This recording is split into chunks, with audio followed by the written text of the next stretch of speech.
Welcome back, class. Children, according to the syllabus, today I am going to begin lesson number 2, pronouns. This parts of speech you are already aware of, isn't it? Children, given here, can you read this example? Hari is absent because Hari is ill. What is the noun here in this sentence? The noun which you can see is Hari as well as hurry. Okay. Now in the sentence, we all are already aware that nouns are important. So here, if you are asked that find out the subject. So the subject which you can feel here is hurry. Okay. Hurry is the main head noun which acts like the subject. So Hari is absent because Hari is ill. So children, here second Hari will not be counted as subject of this big sentence. Okay. But if you will divide the sentence into two parts, so only in that case you can say that in the first part Hari is the subject, as well as in the second case then you have Hari. But children, here you are taught that it sounds wrong. What is wrong? It sounds wrong when the same noun is repeated again and again in any para, isn't it? So children, you are also taught that we use certain words in order to replace the nouns. And what do we term such word which is used for replacing the noun? They are termed as your pronoun. So you are taught Hari is absent because he is ill. Okay, you have been taught in your previous class that we use certain words in order to replace the repetition, or in order to replace the nouns. Why? In order to avoid the repetition of the nouns, isn't it? So here in this example, we will replace this Hari, since it has been already mentioned in the first part. So we will replace this Hari with a word called as he. See the next example, children. Here is your book. Take your book away. So, children, if you are asked to use the pronoun in the sentence, where are you going to use it? If you will observe the sentence carefully, you will find that some words are repeated. Which are those words? Like, here is your book, take your book away. So you can easily find out that this group of words, your book, so which acts like the noun together. Okay. So you can replace these words by some word. And what can be the correct word which can be used in order for replacing? So we can say it. Okay, it.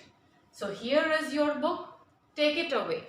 So what does it means? It is referred to your book, and this your book is already it has already occurred here in the first part of the sentence. Okay, so that is why again here we have used one of the word which is used instead of a noun phrase, we will say. So let us take it as noun phrase. Okay, so here it is used in order to replace a noun phrase. Why?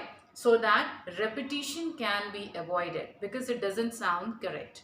Okay, so children, what about pronouns? So pronouns are such words which are used instead of nouns in the sentence. Question is, why do we use pronouns? We use pronouns in order to avoid repetition of the same noun which had already occurred in the paragraph or in the previous part of the sentence. So they are termed as your pronouns.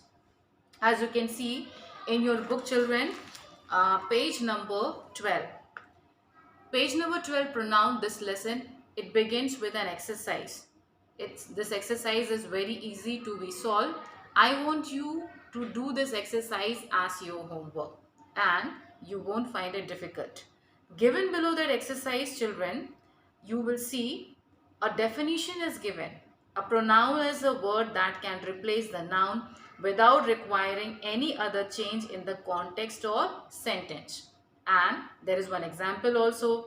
Jaya and Sanjay go to model public school. They go to model public school. That means when we are using pronoun in the sentence, so are we changing the meaning of the sentence? No, not at all.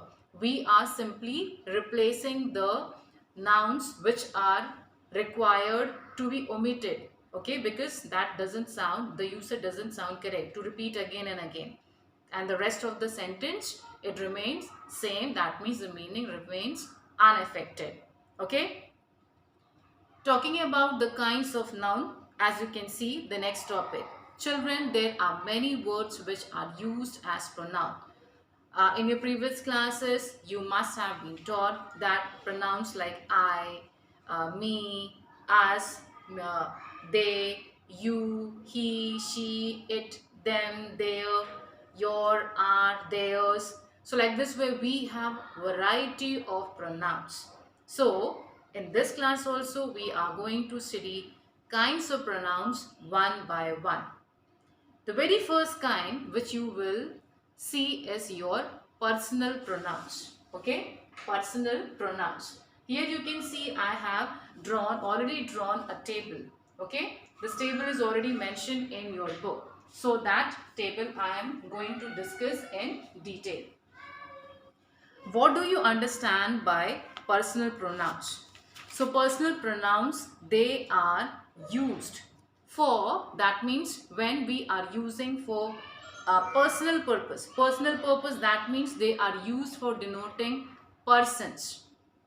When they are used for denoting persons, that means when we are using in order to denote the person or persons. So in that case, such pronouns are referred as your personal pronouns. Children, according to the function, we have many persons. Speaking about the kinds of person, we have three persons. First person, second person and third person. Okay? Now, who is this first person? First person, under first person, we put those pronouns which are used for talking about those person who are speaking. That means we the certain pronouns like I, we, so as well as me, us.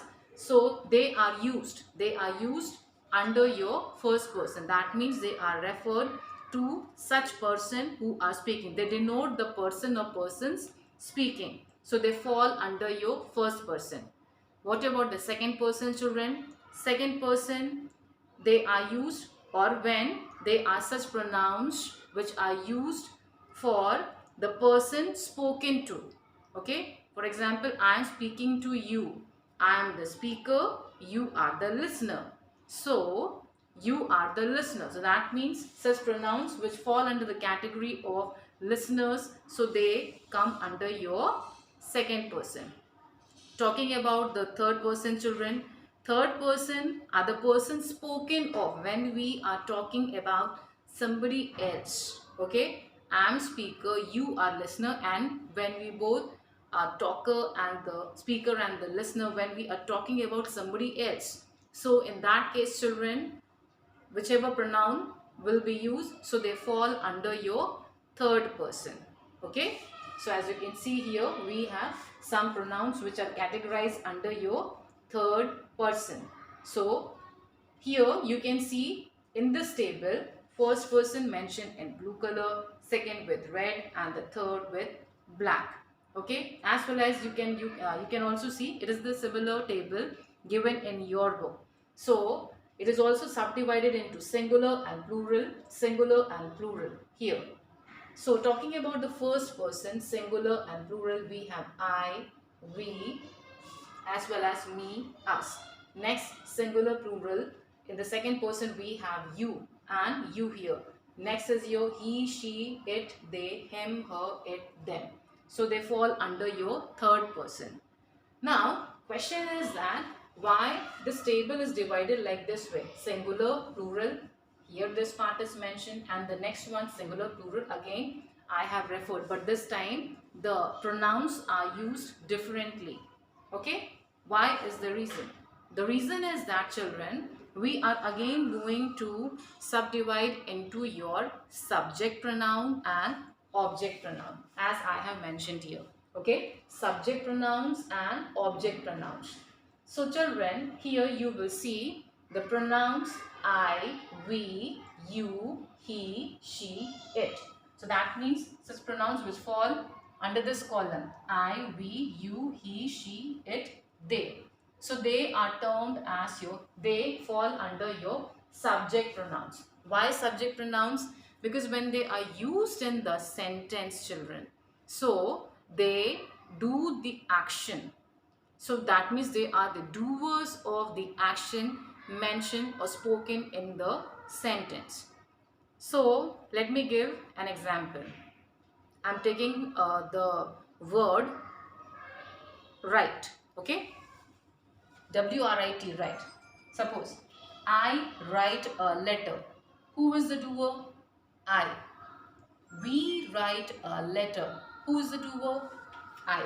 Okay, sorry, not I, we. That means more than one person. Okay, so I write a letter, we write a letter. So when you will think of the sentence, you will find that I and we, they play the role of the subject. You write a letter. That means who is the doer? You. He writes a letter. Who is the doer? He. She writes the letter. Who is the doer now? Again, she. It. It. For example, it damaged. It damaged the project. Okay, it damaged the project. So that means it can be used for anything. For example, the accident took place in certain area and it damaged the project. Okay, so that means we are using it in order to replace the noun which is mentioned in the previous sentence, the accident. Okay, it damaged the project. So it, who is the doer here? Again, it. Now talking about the object pronouns, children. Object pronoun: me, us, you, him, her, it, them. They are picked from this part of the sentence, this part of the column. Okay, me, us, you, him, her, it, them. Children, why they fall under your object now? These pronouns, they are the receivers of the action. Okay, so that is why they are termed, or they play the role of object in the sentence. Now let us find out how. So again, we will use these pronouns in our example. So let us see. Like, I wrote a letter. That was your subjective pronoun, I. Okay, so for example, Hari wrote me a letter. Okay, Hari is the subject, wrote, verb, me. Hari wrote whom? Me. So Hari wrote me. So I am the receiver of the action. Okay, I am the receiver. So Hari wrote me a letter. Got it? Hari wrote us a letter. So he had written the letter to few of the people. Okay, including me, for example. So Hari wrote us a letter. Hari wrote you a letter. Okay, Hari wrote you a letter. You are also the receiver. Hari wrote him a letter. Hari wrote her a letter. Now, they damaged it. For example, the accident damaged it. The accident, the subject, damage is the word, it is the receiver. Okay, so the accident damaged it. So again, it will be used as your object pronoun. Now, Hari wrote them a letter.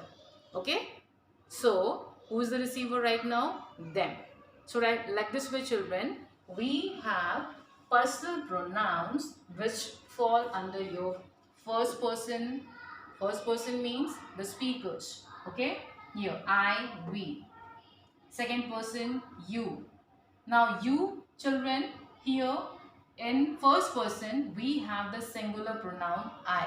I refers to only one person. Okay, we, more than one. You is used in its same form whether it is used in the singular case or the plural case. Okay, you refers to either one person or more than one person when it falls under your second person. That means the listener. Right now, for example, I am speaking. If any one student is watching this video, so that means at that time I am speaking to that one student. If more than one students are watching the same video at the same time, so that means we have more than one. So still I am speaking to you. You means more than one student. Okay. So here you can be used for your singular as well as plural. So it will fall both in same. Next, third person, that means about whom we talk. He, she, it. Okay, like he is writing, she is writing, she is dancing. So like this way, and they will be your plural form. Okay. It is also divided as your subject pronouns as I have told, and here this one in which me, us. Me will be your one person. Okay. He wrote to me. Us, more than one person. So this is your objective pronoun. You, it can stand the same for one person or more than one person. As well as him, her, it. It is used for the singular, replacing the singular nouns. Him, her, it. As well as them for more than one person. So that falls under your plural number. Okay. So children, this was your personal pronoun. Now moving to the next page, children, on page number 13, you can also see, in case reference is made to 2 or 3 persons together, preference is given. Now suppose as the subject, if more than one personal pronouns are used at the same time.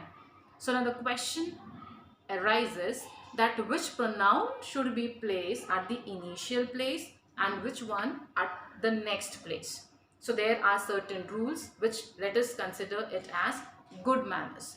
So the good manner of putting or placing certain pronouns which fall under different person are, you can see the first point, page number 13. When there is a problem in the sense, that means when there is a choice between second person, between first person and second person. Okay. So when first person I, okay, and second person you, when they both come together, so children, in that case, as per the good manners of English rules, so you have to place you at the beginning and then the first person. Okay, you will not use in the sentence I and you are going to the market. No, but you have to say you and I are going to the market. You and I are going to the market. Okay. If there is a choice between first person and third person, first person and third person, so now there should be again no confusion. Let us give more respect to the third person and put the person, that means the first person, later on. Okay. So preference has to be given to the third person. Like you will not use I and he went to the market. Wrong.